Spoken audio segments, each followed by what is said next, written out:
My name is Julian. I am 87 years old, and right now I'm sitting in a living room that would have driven my late husband absolutely crazy. There are books stacked on the floor because I stopped caring about shelves. A half-eaten biscotti is sitting on a plate that doesn't match anything else in the house. There's a grand piano in the corner, buried under sheets of music like a storm passed through it. And there's dust. Not dirt, just dust. The kind that floats gently in the sunlight, reminding you that time is moving, whether you control it or not. For most of my life, dust wasn't allowed to exist.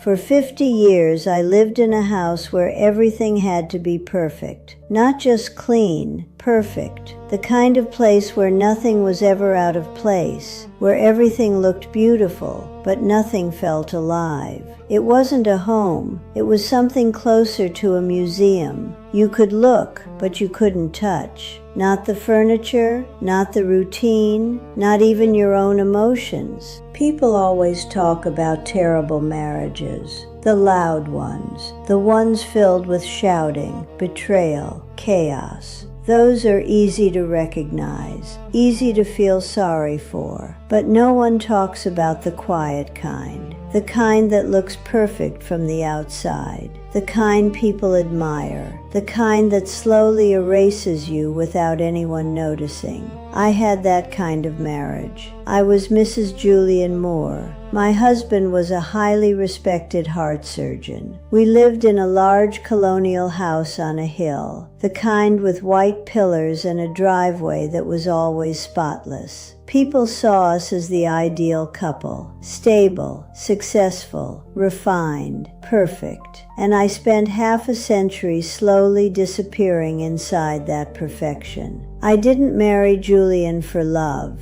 not really. I married him for stability. I grew up in chaos. My parents were brilliant in their own way, full of creativity and emotion, but they had no structure. Our home was loud, unpredictable, sometimes beautiful, sometimes overwhelming. Bills went unpaid. We moved too often. There was always a sense that something could fall apart at any moment. I loved them, but I was exhausted. I wanted something different, something quiet, something safe.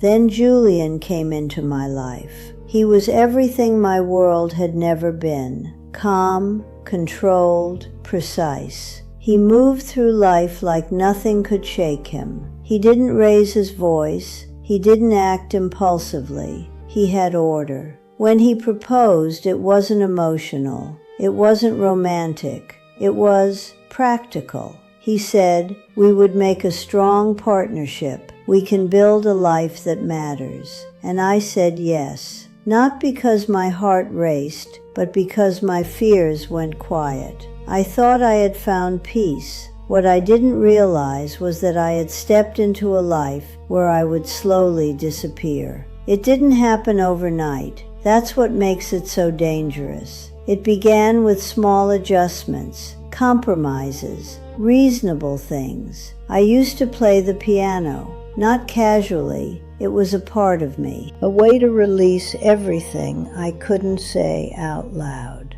One evening, early in our marriage, I was playing loud, emotional music that filled the room. Julian stood there and listened. Then he said gently, "It's beautiful, but I need quiet when I come home." He closed the piano lid, and just like that, something shifted. I told myself it was a small thing, that I could adjust, that it wasn't worth conflict. So I played less, then not at all. Eventually, we redecorated. The piano didn't fit anymore. I let it go. I told myself it was just furniture, but it wasn't. It was my voice, and I gave it up without a fight. After that, I became exactly what the life required.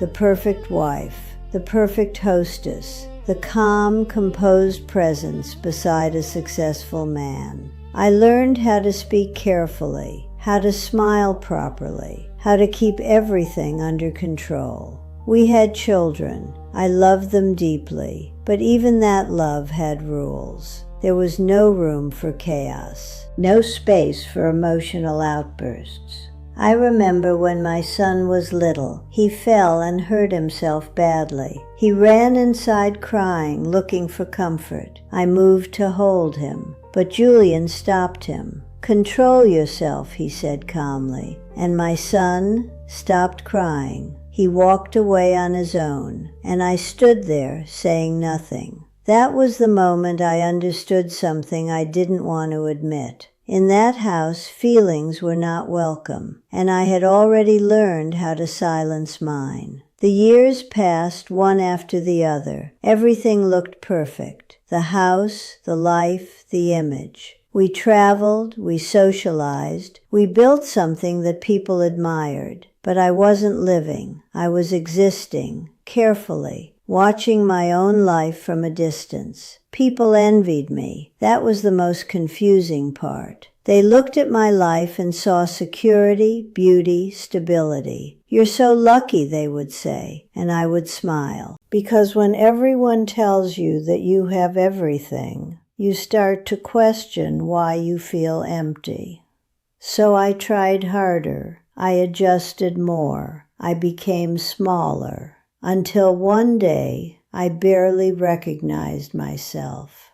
There was a moment years ago when something inside me woke up. I saw someone from my past, someone who had chosen a completely different life, messy, unpredictable, but alive.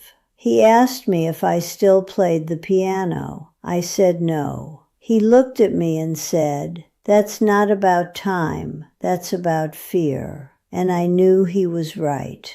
For a moment I considered leaving, starting over, but fear is powerful, and I stayed. I stayed for decades longer, until the day Julian died. It was sudden, quiet, just like everything else in our life. At the funeral, people spoke about his discipline, his brilliance, his legacy. They looked at me with sympathy. But standing there, I felt something I didn't expect. Relief. Real, deep, undeniable relief. When I got home, I did something I never would have done before. I poured red wine onto the carpet. I watched it spread, uncontrolled, imperfect, and I laughed. Because for the first time in my life, something was out of place, and it was mine. Now I am 87, and my house is full of life. It's messy, it's loud, it's imperfect, and so am I. I play the piano again. Not well, not like I used to, but with feeling, with freedom. And here's the truth I've learned too late. A life that looks perfect can be the most dangerous kind of trap, because you won't even realize you're losing yourself until you're already gone. If you have to shrink yourself to fit into someone else's world, that is not peace. That is a slow kind of disappearing. And no amount of beauty, money, or stability is worth that. Because in the end, freedom, even when it's messy, is the only thing that ever truly feels like living. And if you've stayed with me this far, thank you. Maybe something in this story felt familiar. Maybe it made you pause or question something in your own life. If it did, I'd really love to hear from you. Tell me in the comments, have you ever felt like you were living a life that looked right on the outside, but didn't feel right on the inside? Or maybe you're at a point where you're trying to choose between safety and freedom. You're not alone. And if stories like this speak to you, if you want more real conversations, more life lessons, more truths people don't usually say out loud, then subscribe to the channel, because there are more stories like this, and sometimes one story can change the way you see your own life. So share your thoughts, subscribe, and let's keep figuring this out together.